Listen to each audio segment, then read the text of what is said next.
Well, ladies and gentlemen, welcome back to the Sellik the Thunder podcast. You know what I really hate about doing these live podcasts? I feel like the music should still be playing, like just like closing out behind me as we start the show, but I just had to get used to the abrupt silence hitting there. We're back, it's episode 70 of the show, and you'll notice for the first time in quite a while, we are live. It's not from the G4 Claim Studios. In fact, we are coming to you over the power of the internet. Why? Because, well, this week it was a bit of a tricky one to get into the studio, so I thought, you know, we'll just get this done through here, because there's a lot to talk about. In a way, this feels like some sort of emergency podcast, you could say, with some of the reaction to last night's defeat. But we'll get into it all. We'll talk about everything we have to talk about, and I'm joined by two fantastic guests this evening. I'll start with you to the right hand side of me on the screen, Mr. Ryan McGinley. How are you doing, sir, after a tough game to watch last night? Yeah, not too bad. I was going to say I haven't seen you in a while, but I did see you after the game last night walking home. So, disappointing. I mean, there's positives to take from the game, but at the same time, you know, it's another defeat in the Champions League and we're out, basically. So, yeah, it's not too good.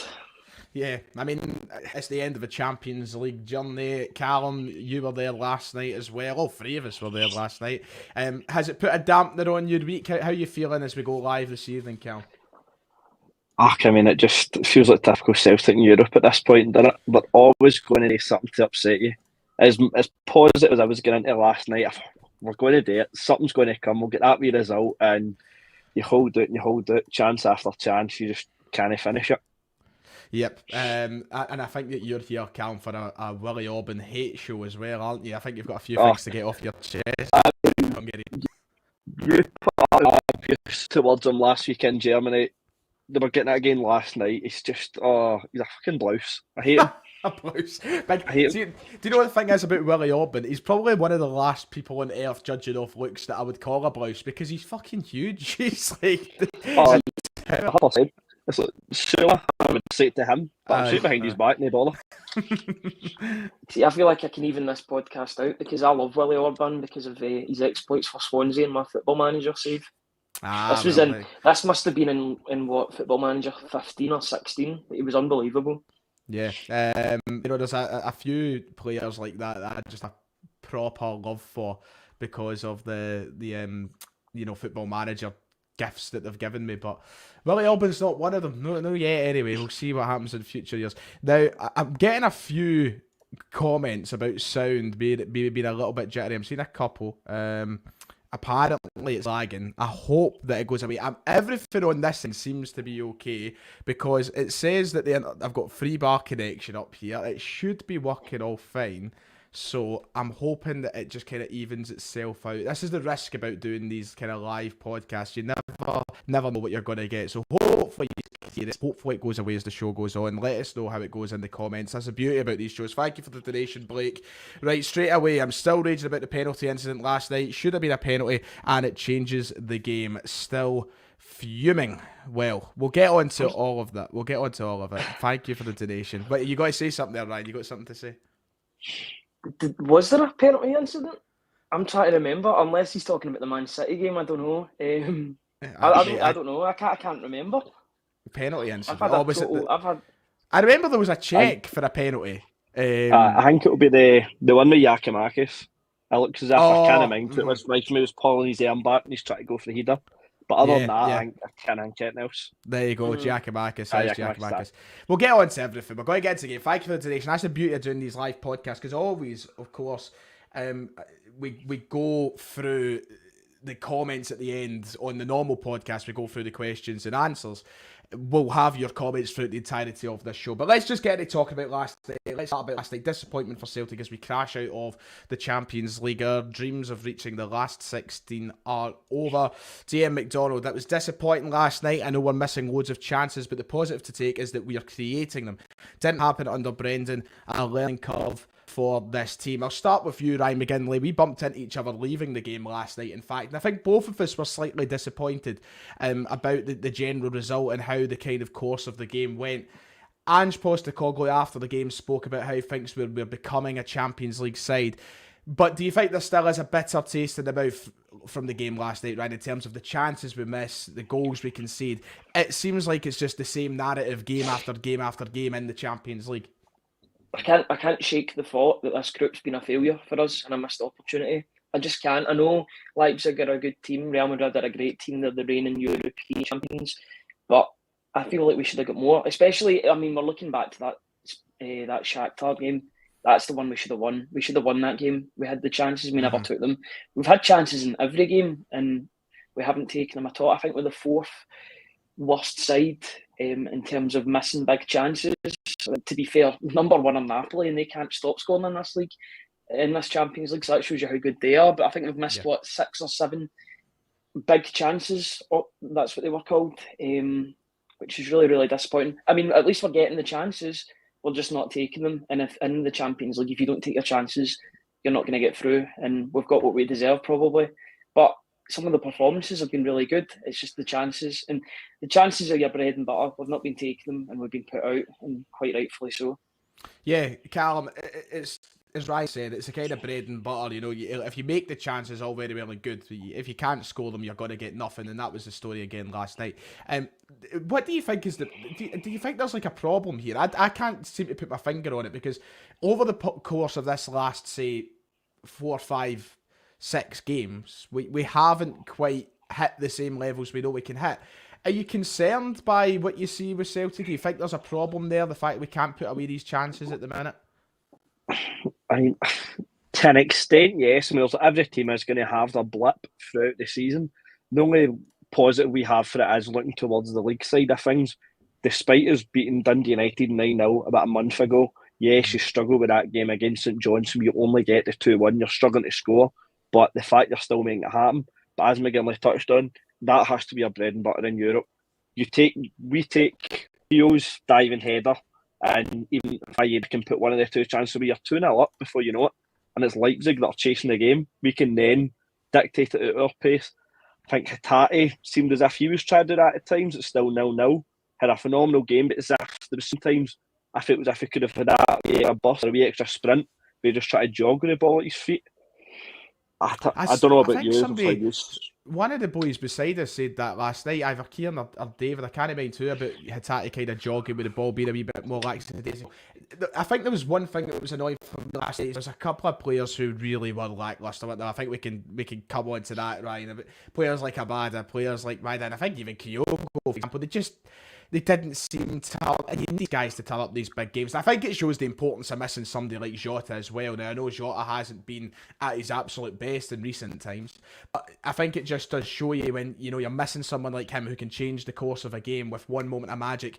You don't quite get that with a Maeda. You don't quite get that with Abada. We're going to come into talking about Maeda in depth very soon, because there's a big conversation surrounding him at the moment. But those players, right, a lot of them just didn't really...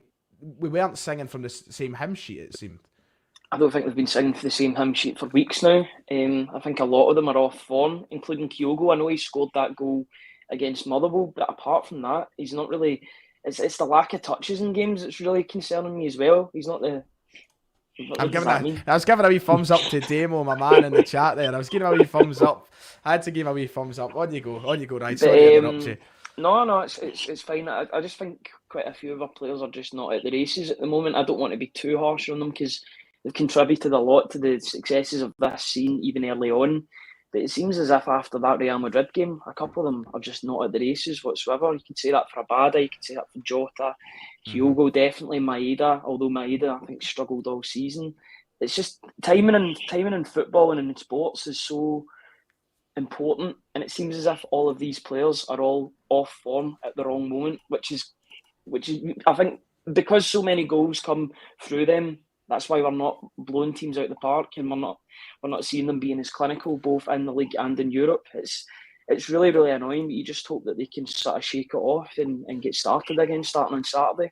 Do you think that the kind of increase in fixtures has had an effect on us, Ryan? Because before we started playing the Champions League games, we were beating Rangers 4-0, we were beating Dundee United 9-0, we were firing on all cylinders. Do you think, I think since the start of the competition, it has taken quite an effect on us. I don't know if that's anything to do, I don't even want to say that's anything to do with fitness or playing too many games. I just feel like everything might be catching up maybe mentally for these players. I don't know. And that's not me. I'm not saying, that players are done or this, that, next thing. Absolutely not. But do you think there's been an impact on playing more games since that sort of period of time? I think you could say both ways, to be honest, because I think the postponement of that Livingston game has hurt us as well. The fact that we had the Real Madrid game and we were sitting on it for a week and a half, I think that's absolutely killed us momentum-wise, because we were flying into games. I mean, I know we get beat off of Real Madrid 3-0, but the game before that we beat Rangers 4-0. We were flying, and then all of a sudden that postponement totally knocked us off our cycle. The next game we played was St Mirren, and we really, really struggled. We get beaten that game. I just think, well, we had the Shakhtar Donetsk game in between that as well, and that was one each. But it wasn't a win, so it seems as if it's knocked us. But at the same time, these pile-ups of games, it can't be helping the players. We've seen a lot of teams really struggling, both up north and down south and all over the world, with the sort of congestion fixtures due to the fact that all these games are having to get fitted in such a short period of time. You're seeing teams really, really struggle. So it could be both, to be honest. Yeah. Ian Fleming with a £5 donation, by the way. Thank you for the earlier donation as well. I can't remember the name now. It's somewhere away up the chat. It was DomG778. Thank you very much. Ian Fleming, same old problem, Ryan. Missing too many chances, to be honest. I think we've been flat since Madrid's £5 from Ian. I'd agree. I think we've been flat since Madrid. Callum, this is the question now comes in. A lot of people last night were commenting on my live stream, offering the same sort of thoughts about Ange's team selection, in the sense that maybe, just maybe, he's been too loyal to some players. Is it time that we see a bit more rotation, you think, between some of the attackers? Is it time for Giakoumakis to start more games? Is it time for Maeda to see less games? Do you think that there has to be changes amongst the front three at Celtic? Definitely. I think obviously rotation does keep you fresh. It does keep things interesting. It keeps players more, I don't want to say enticed as such, but you know what I mean? Like, there's some players that will happily go out there and they'll say, okay, I'm guaranteed a starter anyway, so I'm just going to, he can go out and play a 6 out of 10 each week, because he knows he's going to come in and fulfil that position again. I think, as you say, it would be nice to sort of see Maeda maybe get that wee bit of a rest, and then you get somebody else sort of in there to replace him. But I said, who do you chuck in there? Well, I was sitting on Twitter earlier and I seen somebody make the comment saying, about El Yunusi. I said, but like, we can't live in the past. Yeah. He didn't want to come back up. We didn't try to sign him. They'll leave it at that. Why are you then saying, what in Europe? Honestly, one thing I've not got the chance to bring up on this channel is the amount of folks suggesting Wanyama when McGregor got injured. I'm like, come on. I'm like, yeah. He can't even play till January. So I know. Like, the amount of people play, get Wanyama back. I'm like, the guy's got knees like biscuits, man. There's no chance of being able to play for us. I mean, we've already got Aaron Moy in the team, who looks very immobile at best. What about Wanyama? The guy just can't run anymore. Or could he ever run? But he's stuck on walking now. I know. Let's talk a bit more about last night, because one thing that really annoyed me about the game is a comment saying, Paul James saying the substitutions the past few weeks really points out that our squad depth isn't what we thought. Now, I don't necessarily want to get into the squad depth side of this, because I think we've been really unlucky with injuries and availability at certain times, and I think the squad depth is good at Celtic. Maybe it's overestimated slightly. That's a topic for another day. But one thing that I want to talk about is the substitutions, because over the past few weeks I have been, listen, I love Ange Postecoglou with all my heart, and I keep saying this, I'm never going to tell the man how to do his job. He's a fucking legend. But I feel like the substitutions have baffled me over times in the past few weeks. Last night, why did Haksabanovic go off the park? I thought it was it just me, or was he the best player on the pitch? I thought he was the best player on the pitch. So why does he go off? I don't get it. He must not be fit enough to play 90 minutes yet. That's the only reason I could give. It must be the only logical reason that he's went off the park at that point in the game. It's got to be. In the same way, I think that's the reason why Abildgaard isn't playing more, because he isn't ready to sort of stake his claim yet because of fitness. You've got to remember, these guys have extremely unique circumstances coming into this team. That's the reason why we've got these two players. There's a big asterisk next to their names because they've had to deal with all the nonsense that's going on over that way, or that way, whatever way is the right way. These players have really, really, I don't even know where I'm going with this. The problems in Ukraine are the reason why they've had to move. So we need to give them a wee bit more time, I think. But I don't think either of them can play 90 minutes yet. Talking about Abildgaard, Cal, we'll come to you in this one. Last night, Abildgaard, I thought, would play in the role of Callum McGregor. I had hopes that we'd maybe see him start the game. It wasn't the case. We've seen Haksabanovic take up the number 10. We've seen O'Reilly and Hatate drop back and play that same role they did at the weekend. What did you think of O'Reilly filling in that role again? Do you think that there was maybe a mistake made by Celtic not playing a proper defensive midfielder? I thought at times O'Reilly looked okay at doing it, using his stature and his the ability that he has got as a player. But what did you think, Cal, watched on in the midfield? Your midfield thoughts from yesterday? I think, as you said, obviously, when you see Haksabanovic getting that, like, the start in the number 10 role, essentially, you could see that he was always going to drop in. But I mean, when you're playing a big game, that you do need, like, your defence to be solid, especially when you've got Carter Vickers just coming back for his injury, you've got Jens just back from an illness. You would have thought Abildgaard just sits in front of the two, and if you need to, he could push into a back five if he really had to. Also, that isn't Andrew's style of football, but at least you'd have that bit more extra oomph about it. But there was O'Reilly, as you said, he done okay at points, but he wasn't anywhere near as physical. I think as Abildgaard would have been, so you would have had somebody actually come in and get those balls clear but it hurt to, or somebody actually just step in front of somebody and take a hit if they're to.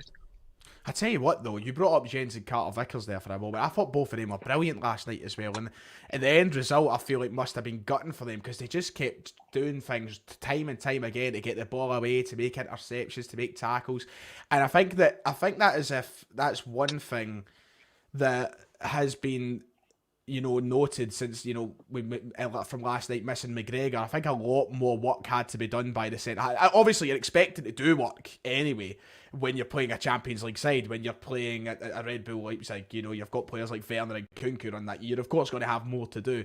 But I feel like if we just had someone in a front that wasn't, and this is nothing on O'Reilly right enough, but if we had someone in ahead of there, even if it was McGregor, I feel like their job might have been a bit easier. It might have been a little less intense for them. I don't know. I just feel like we did miss a little bit of defensive presence in the midfield. Calum, I agree with you on the physicality point. Ryan, I don't know what you thought about the midfield last night, if you have any thoughts. I mean, I came out of that game thinking O'Reilly Hatate rather was okay, but then I checked my Twitter and everyone's slating him. See, I thought that as well. I agree. I thought Hatate had an alright game last night, and then everybody's like, the thing about Hatate, he takes risks, and he's going to be the fall guy when things aren't going well because he's the one that's going to be taking the risky pass. He doesn't play safe passes. He's always going to go for the sort of flashy pass or the pass that can maybe get intercepted.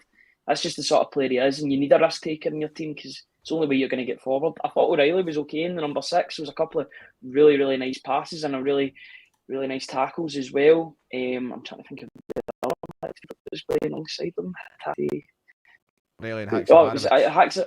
Haksabanovic, he was good, but I would like to see him play more out on the wing. I think he can play in that sort of midfield position, but I'd like to see him more on the wing because I think he can really take people on and cause problems. But I thought the midfield was okay. I mean, we're talking about, I remember before the season even started, we were talking about we need a hold midfielder for Europe, we need this, we need that. We've not been overrun really in terms of midfield, I wouldn't say. And when Abildgaard came on, that was the point in which Abildgaard and Leipzig, that was the point in which we were sort of getting overrun. So I mean, you can't win really. Well, you bring up the wing. We'll get on to the last sort of big talking point from last night's game. Listen, I think it was just over.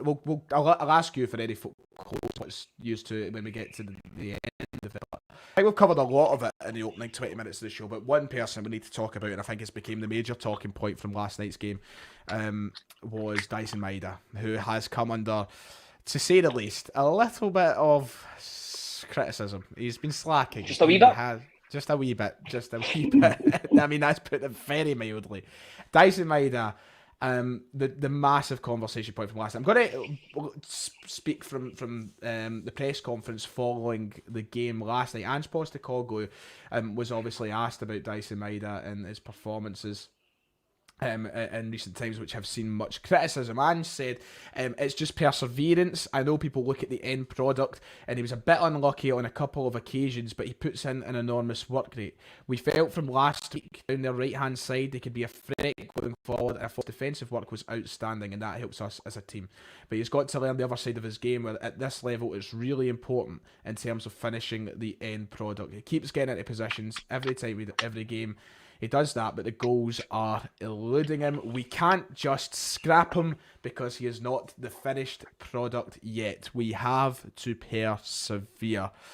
Now, the question is, have Celtic fans persevered too much with Daizen Maeda? Because I, for one, have been very, very, very patient in the kind of missed chances and the letdowns from Daizen Maeda, but last night for me was one of those games where I just go, I don't know how much longer I can actually take it. I feel like he needs some sort of break from the team. I'll start with you, Callum. I'll come to you at the bottom. What is your stand on Maeda right now? Because he is someone who, if you look at the chat, I mean, Maeda's an imposter. You know, we've got Maeda's worse than Jeff Dahmer, which is a unique one to say the least. Maeda is the whipping boy of an Ange team. People will be on both sides of the argument. But Callum, I'll come to you first. I think he has definitely come under a lot of criticism, and don't get me wrong, part of it is massively. He does deserve to come under it, but I had everybody's forgetting the points where everybody was absolutely celebrating him last season when he's chasing balls down. He's putting people under so much pressure, and when he's going through this bit of poor form, everybody wants to slander him. It's the same with a lot of people within the team. I mean, you can take it back to the defence with Juranovic. A lot of people going for him now. Whereas last season, when there was that link put towards Atletico Madrid, everybody was saying, 30 million for what game? Whereas now people just want to sort of slander him. If you will, it's players go through rough patches in their season. Everybody will go through one at this point. It's just a matter of them riding it out, maybe getting a goal or an assist, get his confidence back up, and you go from there. See, that's the fence, or the side of the fence that I have been on for the longest part so far. But I tell you what done it for me last night and getting me really annoyed, because somebody has brought it up. The cross. The big long ball? Aye. The cross. What on earth was he thinking? Like that for me. See, the thing is, right, and Maeda, he shows signs of really good ability in terms of, you know, his work rate, his speed, his presence in the game can be great. His defensive work rate is. I thought he had a really good couple of tackles as well last night, Maeda. But when he goes forward, some of the things that he does are very amateurish, like very lacking a brain sort of moment. That cross shouldn't happen. It shouldn't. I know it's a big moment. It's a big game. It's a lot of pressure to deal with. But you can't hit that first time with the amount of space and time you've got moving forward with that ball. You cannot do that. That is, and you heard all the seats in the stadium hitting the back of, like, you know, when they flip up. Because everybody got out their seat thinking Celtic were about to create this amazing chance and Maeda's got to be running at goal or got to cross it in and square it to somebody. But he throws it all away. And it's one of the only times, and I said this to a friend this morning actually, it's one of the only times I can remember in recent memory where I've been genuinely angry at Celtic Park to the point where I've wanted to punch somebody just because of how he dealt with that cross. Genuinely, I was really fucking angry. And it was all because of that cross. And that's, you know, Callum, I think I completely agree with you. I think there is, and I think Ange is correct to an extent about perseverance, definitely, because it might take a goal, an assist or something to really get the best back out of him. But I think for the problem for a lot of Celtic fans now is the fact that it has been so long, this run of bad form. Like, it feels like it's went on forever. Ryan, I'll come to you in a second. A couple of comments I wanted to bring up just there, but I can't find the ones I wanted. Maeda looked dejected for sure.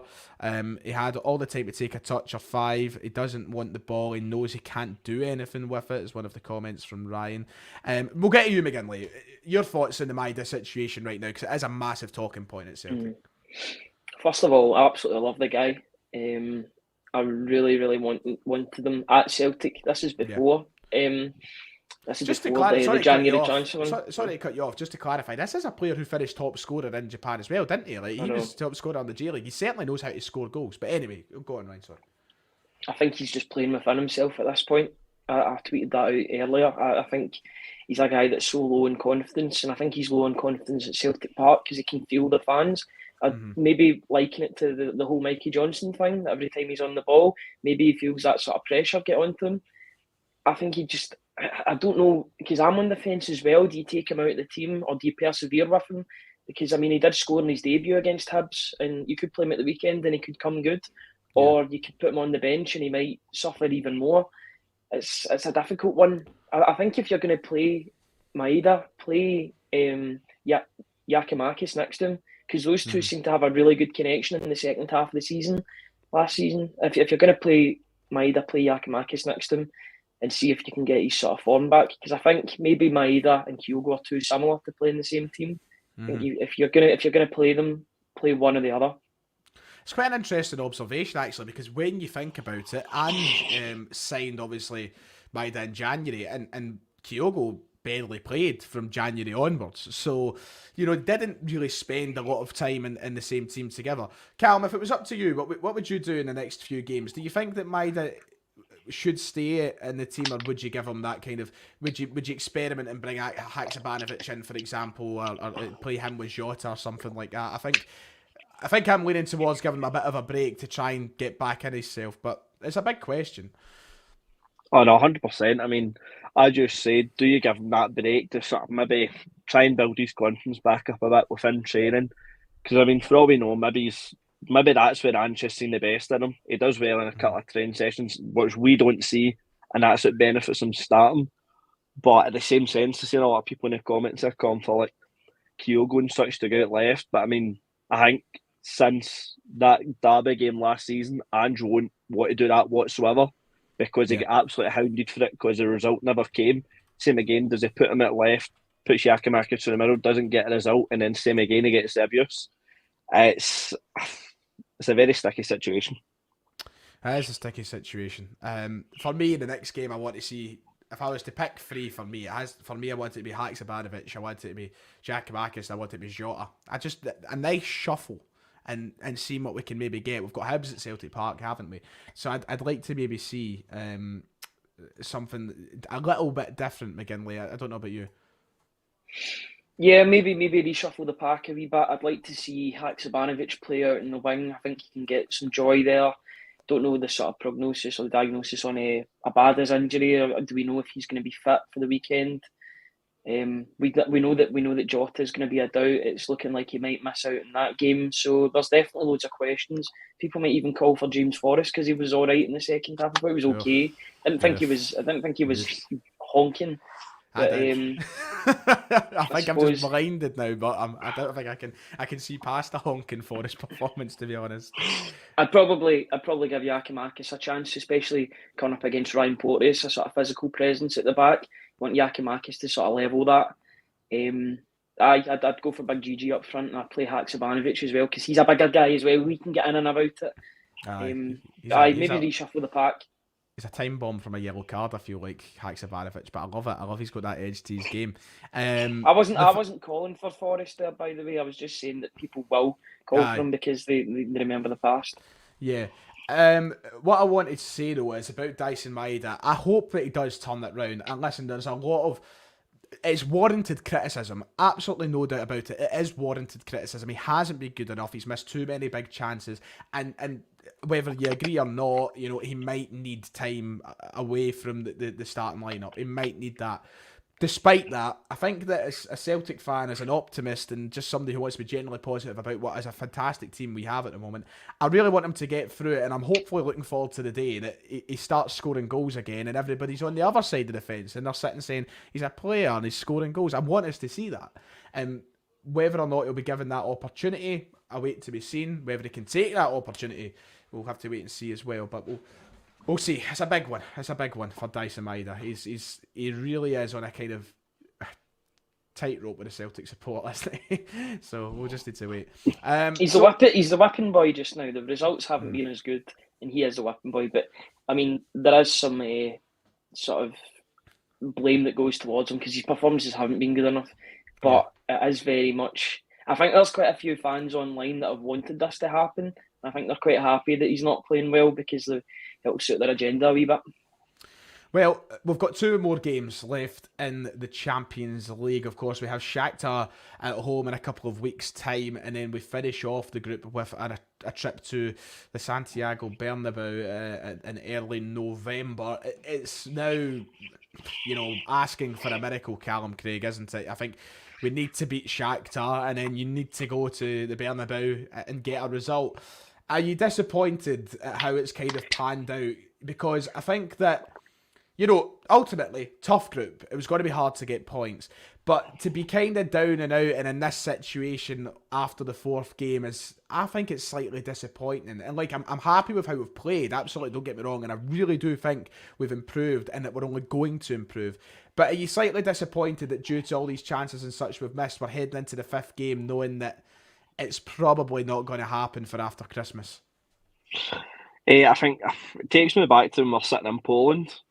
Game finishes 1-1, starting the ground, you're sitting thinking, that's the game. I think you take the 3 points from that, at least it gives you that wee extra oomph about you in the group. At least you're not thinking, right, i.e. last night, even if you take a draw from that last night, you think at the time, right, now we're on to 4 points at least. You think, can we take the result against Shakhtar? Also, I don't think anybody expected Shakhtar to take a draw. Well, they were due for the result last night to then drop into a draw. So it is very disappointing looking at it from that perspective. But I think, that's all part of the learning curve of the Champions League. I think you just need to go and put yourself up against the best and see how you fare up. But it is disappointing about all European football after Christmas.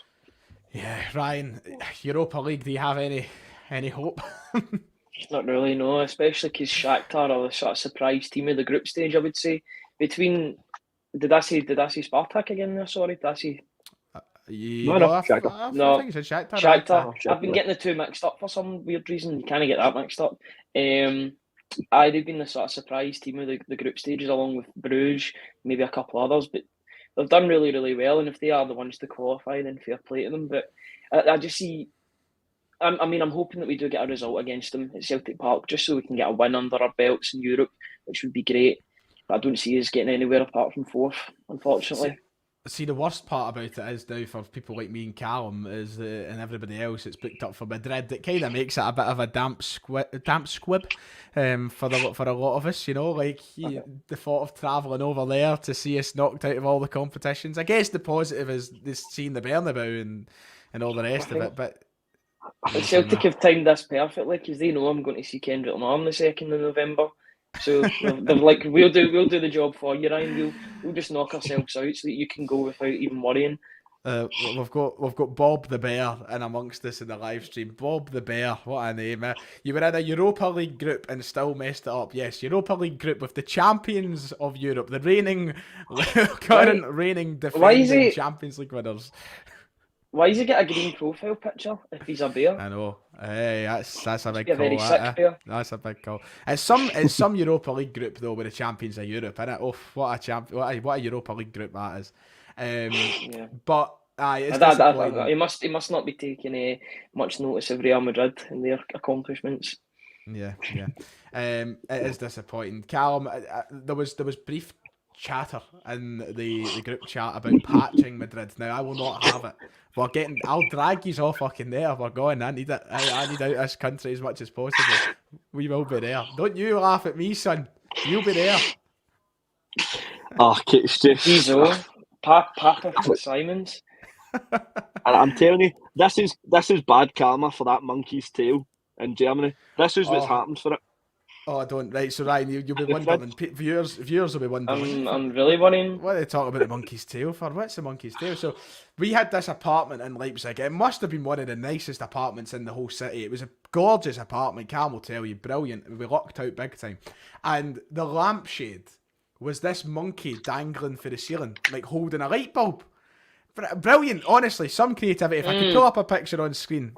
I actually have seen that. You've seen my Insta. So I put it in my Instagram story, right? So it was a monkey dangling from the ceiling, and on the Tuesday night, we all go back to the room for a few drinks. Obviously, the pub shut. We all go back up, and we'll have a few drinks, and we wake up, we go to bed, bedtime, go to bed, wake up the next morning, we're all lying there, hungover, and I can't remember who it was. Was it Mark or Kieran or you? It wasn't me anyway.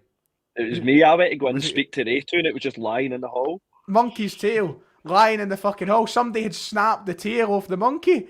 The monkey's tail, and we don't know who done it. Nobody knows. Nobody knows who done it. I've heard of pin the tail on the donkey, but I've never heard of snap the tail off the monkey. So nobody knows what has happened with this monkey's tail. Nobody knows who snapped it off, and it remains a mystery.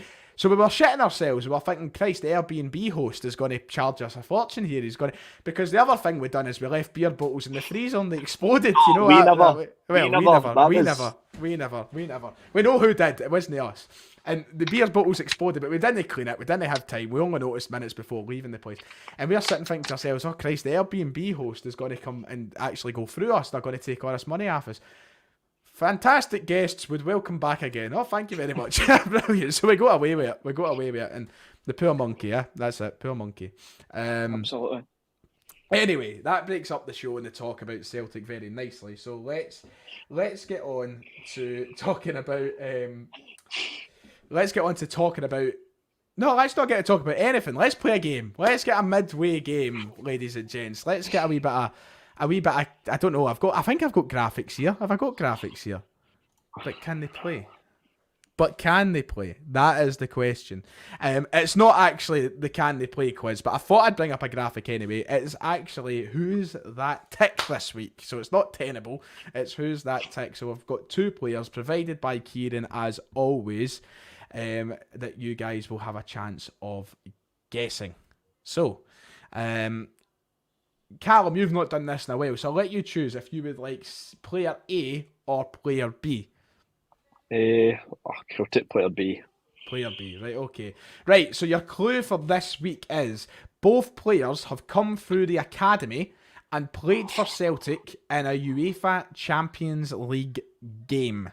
Ooh. So there you go. I've got a couple of names already that I can think of. There's your topic for this week. Right, they're both relatively recent. Player A more recent than player B, but they're both in our lifetimes and they should both be in our recollection of, I expect me and you, Cal, we're the same age. They should be both in our kind of time frame of watching Celtic. Right, Ryan, are you ready? Chat, if you're ready, feel free to join in. You two are allowed to look at the chat, though I don't want to see put the private chat on. I don't want to see any cheating for you two. Right, so Ryan McGinley, your player started obviously with Celtic Youth. Mm-hmm. Made his way into the Celtic youth team, into the Celtic first team, and then when he left Celtic, he joined Bury. Oh, I don't get any more clues of where he went after. Well, I'll give you a wee moment to think. And I'll give you more of a clue.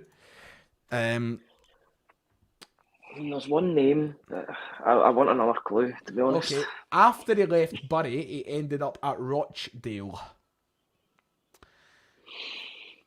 Bury then Rochdale. Can I get the time frame, please? He played for Celtic between 2014 and 2017, only making 7 appearances for the club. Right, okay. Bury then Rochdale. The only player I can think of 2014 to 2017.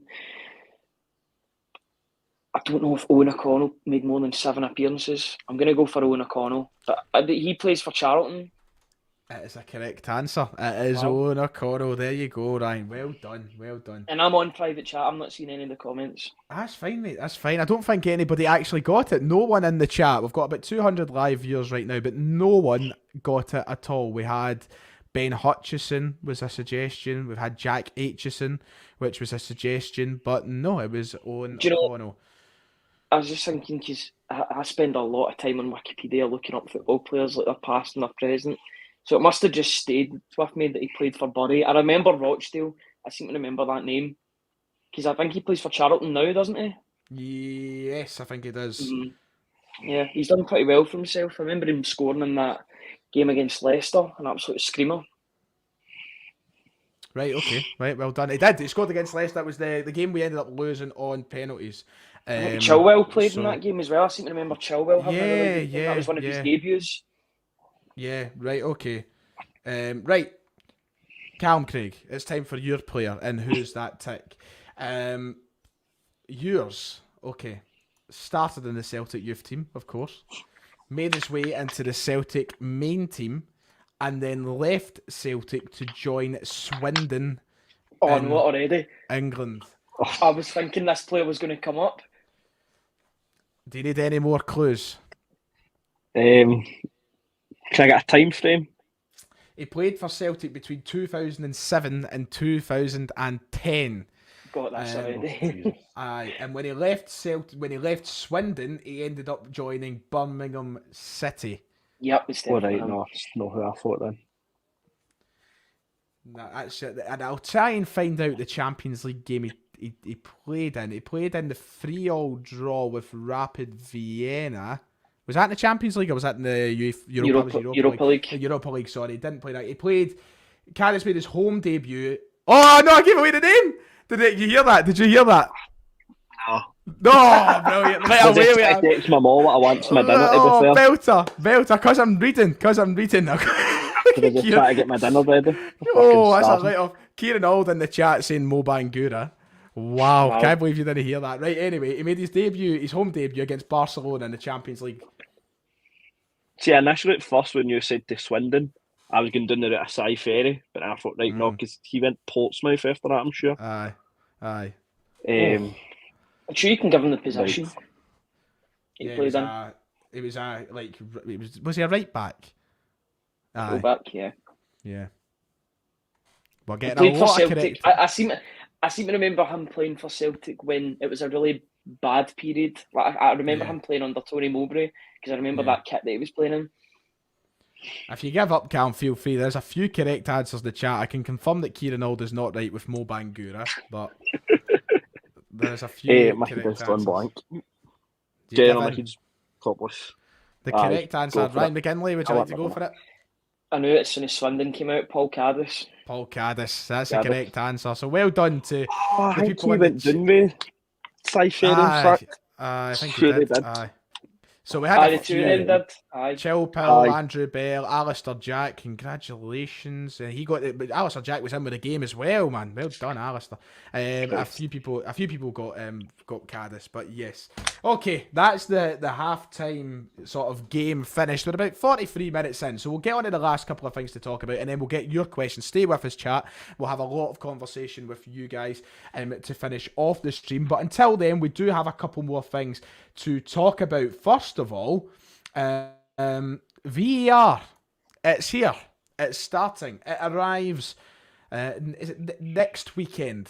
It arrives in Scotland. It will go live for the first game on the 21st of October, with the SFA releasing a statement earlier today. I'm going to bring up the statement on screen for our viewers, so if I could quickly just share the screen of this SFA statement. Here we are.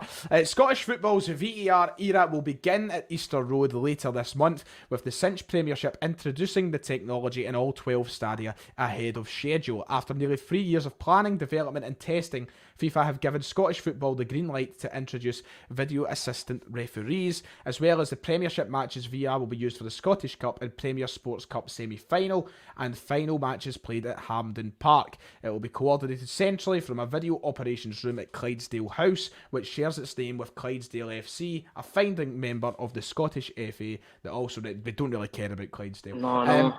Basically, it will be used for straight red cards, penalty area incidents, goals, and mistaken identity. Crawford Allen, statements and talking from him, Hawkeyes and all the rest of it. It's basically here. Now, there is a quote in here somewhere about consistency, which I find very, very funny, because they've decided to have consistency a quarter of a way, or a third, fourth, or whatever way through a league season. What's very consistent about that? It's not very consistent, is it? It is here though. Ryan, I know you've always been very pro VAR, and it's finally here. What's your thoughts? I I think it's a necessity because every other league's using it now, basically. In order to No, keep not every league. Not every league. Well, every other big. You watch the Gibraltar Premier Division, they're not using VAR. Big Cassiaro that plays up front for Lincoln Red Imps. I don't know if he's still kicking. No, I think in order to move with the times, you've got to get with the times.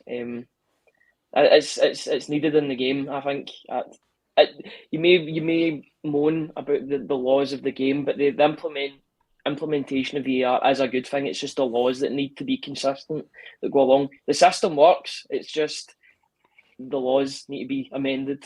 So I'm 50-50 with certain things, but I think on the whole, it should help us. I think because some of the decisions given against us have been awful. So I mean, I know people are really against it. It is an easy thing to sort of bash. It doesn't help when you've got guys like Steve McManaman bashing it 1 minute and then praising it the next, such as last night in the Man City game. But I think it will help the referees, but at the same time, the referees have got to be good enough to work it. So I'll see. I'm going to try and be optimistic about it, but I mean, if they give me reason to moan about it, then I certainly will moan about it. Callum, I've never actually asked you your official stance on VAR. I don't know if you're pro or against it. So, I mean, feel free to tell us. But, I mean, overall, your thoughts on VAR coming into Scotland next week, ahead of schedule as well. I mean, I've not been a big fan of it as a whole since it was first implemented within football. But it's just, as a lot of people touching on the comments and back into them, it's the referees that are using it that gives me the fear more than anything. Because I mean, you look at them when some of them, and a rare occasion, have a good day, and you look at they still get 3 or 4 decisions wrong, which are going to get slandered for. Whereas now with VAR coming in, I mean, I think the way it's used in Germany, I don't mind as much. It's only only penalties and offsides if it leads to a goal. But whereas here, you know, fine well, the first couple of weeks are going to milk the arse of it. It'll be decision after decision. They'll keep reviewing them for. It'll annoy the life out of me. I agree, because I think that this is in the heads of many of our officials, be it linesmen, referees, fourth officials. I think this is such a fallback for them in the sense that they can now use this when they're not entirely sure. And I don't think our referees are ever entirely sure in what they're doing. So I think this is going to be, you know, oh, fuck, VAR's here, right? VAR's here. They're just going to throw every decision away to you. It'll make the incompetency blatantly clear. Yeah. Now there is no excuse. The fact that we've got VAR coming into the game means that these decisions will be highlighted and shown. And if they get the decision wrong, even after having the video evidence, then it might even flag up to people like UEFA for how incompetent the referees are. It gives them... there's no escape at this point now. We now know in black and white what the decision should be. So it should help us in the long run, and it should help the league in the long run. Yes, there'll be teething issues, but I think all in all, it's a necessity. Yeah, and do you know what? I must admit, I've always been very anti-VAR, and Ryan, you know that. I've always been very, very, very vocal. I get that. There are some. But you know what? I'll tell you the truth. Every time I've experienced it in person, it hasn't been that bad. I've experienced it obviously at Celtic Park on a couple of occasions now, but it's been mostly away from home. Leipzig, it was used on 2 occasions last week. Leverkusen, it was used on a couple of occasions as well. I think it was maybe used... and was it used in Poland? It was used in Poland because Shakhtar got a goal disallowed. I've been in a stadium a few times where it's been used now, and to be honest, it's not seemed as bad as what I've always seen down in England, where it's taken that so long and blah blah. I think it's always seemed a bit better, but I think it's also worked to the benefit of I've not had to sit through that every week. It's a bit of a novelty, you know, like, it's a VAR decision. But as soon as I'm sitting there when we're 3-0 up against Kilmarnock at Celtic Park and they're going to VAR to check if it's a penalty, I think I'll just be, fuck me, get it over and done with, man. You know what I mean? I think the novelty will really wear off. But listen, VAR's got a lot of positives. There's no denying that. Like, it can really do a great for the game. I'm just so concerned about how it'll work in this country. So it'll be a right good laugh. Is that Hibs and St Johnstone game on the telly? I'm not sure. The fact that they picked that one out made me think that it was one for the telly. Aye. If it is, I'll certainly be watching on because it'll be some fucking laugh. But We'll wait and see. That's the news on that anyway. And that's pretty much... go on, you go. I think players like Porteous and Morelos will have to start behaving then if that's the case. We'll see what happens, huh? No, the first televised game is us against Hearts on the 22nd. Oh, is it? Right, well then. Sorry. At Tynecastle? Wow. God, that'll be a great year. Fucking every 5 minutes, man. Every year, is that a red card or not? That'll be interesting. I was going to say, I'll be making sure to tune in, but obviously, I'll be tuning in. It's fucking Sellik, it's playing. So, aye. I think that's somebody makes a great point in the comments. Robbie Nielsen will complain, even though there's VAR. Where is that? I want to bring it up, but I can't see it. I can't see it at all. It's one of the recent comments. One of the recent ones. There we go. Aye. First Celtic involvement, VAR versus Hearts, and still Robbie will complain. It's actually bang on, isn't it? You know he's going to complain about something, and he's like that picture. They've got you in 4K. He's going to talk like he talks like Jeffrey Dahmer. So he's getting interviewed. So we were a very good team today, but at the end of the day, we couldn't quite get there. That's how he talks. I'm like, just speak up, I think man. he styles his Barnett on Dahmer as well. Is that a new comparison? Jeffrey Dahmer, Robbie Nielsen, the Dahmer of Scottish football. Jeez, right, well, that's basically everything I wanted to cover in terms of the running order for the show. We're going to maybe talk on Hibs a little bit, but there's still a few days until that game gets played, so I'll have a match preview up. We'll talk about that then. I'm sure we're all fairly confident for it being a game at Celtic Park, but we'll get on to it as it comes. Especially with Hibs coming off the back of a defeat in front against resurgent Dundee United all of a sudden, which is mental. Exactly. Right, well, before we do move on to the questions, chat, get your questions ready, get them loaded up and get ready to ask us whatever you feel like. And make sure and get a wee Scran question in there or something. We didn't have a Scran question in episode 69, which was a shame. I know, especially that number 2, you'd expect us to get some nonsense questions, and yet it was the most serious episode. I know, it was like the most serious sea of questions you'll ever see. Right, guys, get a grab, get some stupid questions in. Any's got any final points you'd like to bring up on the podcast in general? Any thoughts? Anything at all? I think it's quite interesting, the whole, there's talk about the blackout rule getting scrapped down in England, but Scotland still would have it. I've read a thread on it. Our games could get locked out still. Yeah. But the English games would be on, and that just shows you the incompetence of that deal that was done. Getting talked about the best However, deal. do you ever, this is me playing devil's advocate here, I've not really got a side to it or much. I think I'd rather they just were on the telly, to be honest, but do you ever understand the side of it, like Dave Cormack raised about like the potential of fans choosing to watch on the television rather than going to the ground, which would then of course cost teams thousands? Do you think that'll quite hang up here, do you think that washes? I think 60,000 would still go and see Celtic, to be honest. That's Celtic and Rangers. I mean, those are the games that are going to get picked, though, aren't they? Yeah. Because the games that would be on at Saturday at 3, if those were selected for television, they'd be derby games, wouldn't they? They'd be Hearts Hibs would get filled, Celtic Rangers would get filled, other Celtic games probably as well. It's one of those ones that you would sort of figure it out when it came, but I'm not in favour of the blackout rule whatsoever. There's games on at 3 o'clock that I want to watch, and you can't watch them, so you need to watch them through either illegal sources, you need to watch them through BT Sport Score or Sports Soccer Saturday. Gillette. It's not Gillette anymore, isn't it? No, it's Nissan, isn't it? Nissan. I don't watch the Sky Sports one anymore. I watch the BT ones. It's so much better. Oh, it's much better. Right. Anyway, let's get into the questions from the chat. Get your questions in. We've got about 5-10 minutes. We'll aim for 10 minutes worth of questions if we get some good ones. What 8 PM Champions League games are we watching tonight, lads? Come on. Ask Colin. We all know what one. Let's not kid on here. Let's not take the piss here as Roy Hodgson. Is that, are you going to watch the Rangers game, eh? Well, I'm going to watch that on the main telly, and then on my laptop I'll have the goal show on. I was thinking about watching Sporting versus Marseille. Don't talk shite. No, you weren't. I was thinking about watching that. Why would I not? Yeah, good game. Red button. Nah, Barca, I think. Are you going to watch Barca, eh? That is a good game, actually. To be fair, and Barca need to get a grip in that group as well.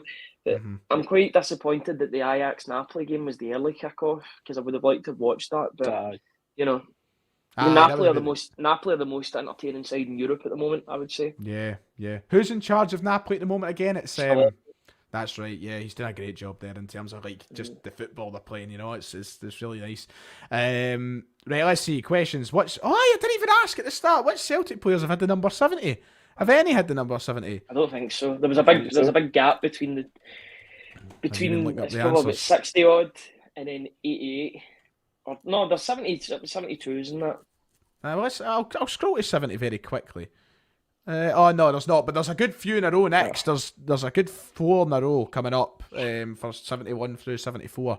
So no cheating for the future episodes, boys, if you're on them. Okay. But no, none for 70. Right, let's see. Christ, it's always harder to get questions through this because things move, and you know, on Twitter at least you can kind of keep it still. What's this? If Ange leaves tomorrow, don't want him to. Who would you want? I don't even want to answer that, to be honest. Steve Bruce. Hey, we can't think the same thing. Brucey, baby. I don't even know where you would start with that. I honestly don't. I think my first choice would probably be that boy up in Bodo Glimt. I think he'd be the Knutson. Yeah, I think he'd be like the kind of standout name. If you don't want to take Solbakken with him, that'd be great. But I don't want anyone else just now. No, I don't even want to think about the way things are going. No, I actually think quite dirty thinking about that. Quite dirty. Brendan. Not in dirty, but you know what I mean. Well, what about Rodgers? He'll be getting his P45 soon, won't he? Aye. Right, here we've got a Scran question. Finally, a Scran question this week. Your favourite dessert? Jelly. Like strawberry jelly. With ice cream. No, I'm not gonna go down that rabbit. Come on. My gran makes really nice strawberry jelly, and like every sort of like family party we have, it always gets put out. So nice. Okay, Cal, but because I've had allergies and that, I'm not really into desserty stuff. I don't actually know. Dessert's quite a hard one. I think for me, it would be a good cheesecake with vanilla ice cream. But I don't know what kind of cheesecake. Maybe like Bueno cheesecake, something like that. I think I'd go for that. Okay. Where was that place we went? It was just after lockdown. Just after the first lockdown. It was just at Jordan Hill. The Italian place. Little Soho. Little Soho. Their sticky toffee pudding was unreal. Man. Little Soho. I need to go back. I've not been in ages, man. They're getting it. Little Soho's sticky and toffee pudding. Right, okay. Right, fair enough. I think I got a pudding out there as well, but not a sticky toffee one. I don't know what I got. Probably cheesecake or something, because I always get cheesecake. But I love it. Right, brilliant. I love how everybody's getting their desserts in now. Apple crumble and custard. A Mars bar. I mean, it's not really a dessert, is it? It's Mars bar, okay. Jelly and ice cream all day long. Chocolate chip ice cream. Cheesecake here as well. A trifle, a good old fashioned trifle, says Paul. My mum and dad, they love a trifle. Aye, there you go. Should we loan back Ben Doak in the January transfer window? No, so. He's not a player. I wouldn't say so. I mean, had he not scored last week and the day, that wouldn't be a question. Yeah. He wouldn't get in the team. Like, there's no chance about it. Maybe in a few years' time. He might get his game now. Yeah. No, you never know. The way the people are dropping like flies. I mean, he's doing a great. Best of luck to him, but do you know what? He's not a Celtic player anymore, so I'm not as interested. Yeah. There's a good dessert, a slice of chopped pork. Says Kaiser. I've always loved a bit of chopped pork for my dessert, I must say. Let's see. Imagine a new person tuning in to watch live about Celtic and just see us talking about desserts. I know they must be like, what is going on here? This is nonsense, this. I don't see many, but like everybody's just talking about their favourite desserts now. I don't see many. Drop some questions in. How is VAR going to work if it involves using more camera angles if the game isn't being broadcasted? I thought of this a few months ago. I was like, how does it work in that respect? Like, are they just going to dot cameras around the ground and leave them there to be operated back at Clydesdale or wherever the fuck it's being held? They're going to get people on cameras on Periscope just all around the ground and that's the way that it'll work. You'll see a boom again of Periscope. Remember that? Remember those times when a game wasn't on the telly and somebody would just put it on the old Periscope? I don't even know if Periscope's still kicking about. I don't know if it's been bought out by another company. I think it is. Yeah, a lot of porn on there. So I've heard. Right. That was for episode 69, mate. Does Bernabei start on Saturday? I think he'll do well. I think he will. What do you think? I'd like to see him start, actually. Aye. Yeah, I wouldn't mind him starting. At home. I mean, the thing is, Taylor's had a great season, so it's like, it's hard to say. But I want to see Bernabei done well last weekend. So I think if he's going to play any game, it would be Motherwell at Fir Park, though. I think about it. What are you saying, Callum? If you had the choice this weekend, who'd you start? Bernabei or Taylor? Yeah, I mean, I think Bernabei done actually not too bad, also, with what we managed to see last week. I've seen a lot of praise towards Greg Taylor last night. Don't get me wrong, he done well. But there was a couple of times where he should have just played the ball first time. And he tried to do that cut back in as if he's going to Heart and cut back out, and it was just annoying the life out of me. To the point that I was like, just play it long. That's what he ended up doing in the long run. It annoyed me too much. So it would be nice to see Bernabei back in. Yeah. Right, we'll have one or two more before we end up the stream, because the football starts in about 10 minutes time, so I'll like to get finished up and go and all the rest of it. I seen, name I say it, but there's none better than 4-1-2. Not at all. 408. Fuck up. Let's see. I seen one that I wanted to bring up, and I've lost it. And it's really annoying me. Do you know what? We'll end it there. I can't be bothered looking for it again. So we're going to end it there. That's us for tonight, ladies and gentlemen. Thank you all very much for joining us. And a live edition of the Sellik the Thunder podcast. It's been a pleasure. Ryan, I hope you've enjoyed yourself, son. Certainly have. Thanks for having me. And Callum, I hope you're just going to have a nice night, mate. Should I speak to you on Xbox at some point? I'll speak to you in about an hour or so. Right, make sure to hit like and subscribe if you have enjoyed the stream. Thank you, ladies and gentlemen, for coming on. And if you've missed any of it, you can watch it back as it will put on the channel. So yeah, thanks for watching, and we'll see you all next time. Cheerio.